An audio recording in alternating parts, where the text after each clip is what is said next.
conflict in Arma Reforger is about to get a major change, and it just might flip the meta entirely on its head.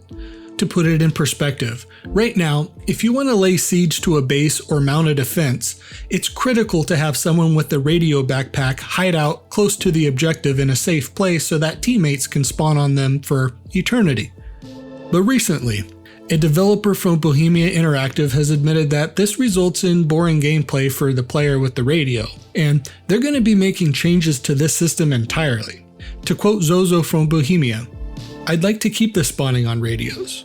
However, being hidden in a bush and serve as a spawn point is not fun. The idea is to have a deployable radio, but they will be limited. We are finalizing the supply system, and these will be needed in order to make the spawn points work, or the respawn tickets. This approach has these attributes. Anyone doesn't need to serve as the boring spawn point. The number of spawns is limited, and it extends the logistical system because it uses supplies.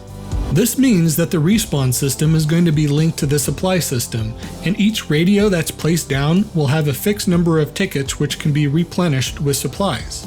And speaking of finalizing the supply system, that system is about to see a major change as well. Supplies are said to be split between construction supplies for building fortifications and ammunition supplies for taking gear and loadouts. In fact, supplies will be used for the arsenal, repair, refueling, respawning, and more.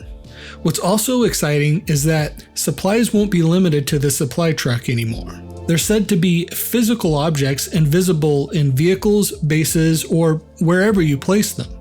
The idea here is that you'll be able to load up supplies in whatever vehicle you want to use, such as the Humvee, or maybe even your backpack, and use it for setting up and restocking respawn points or ammunition for your loadouts.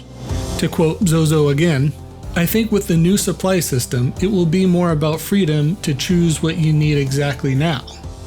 Now, you need extra people to do the supply runs, which is not extra fun if you drive the heavy slow truck. If you render the vehicle immovable, you're done, while there's still supplies in the vehicle. You'll be able to move the supplies into other vehicles.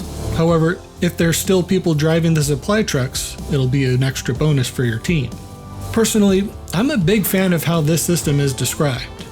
Not only will it fundamentally change the way we play Arma Reforger, because logistics becomes a very physical part of the conflict, but supply runners are still going to be needed. In fact, I would say that they'll be even more important than ever before. But with these changes, everyone can run their own supplies depending on their needs.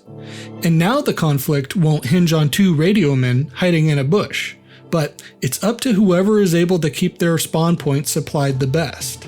Plus, maybe even some other implications I haven't thought about yet. Speaking of which, if you like the sound of these changes, wait till you hear about what else is coming that's going to make Arma Reforger a very good military shooter. Check out this video here. This is Ironbeard, and I'll see you on the battlefield.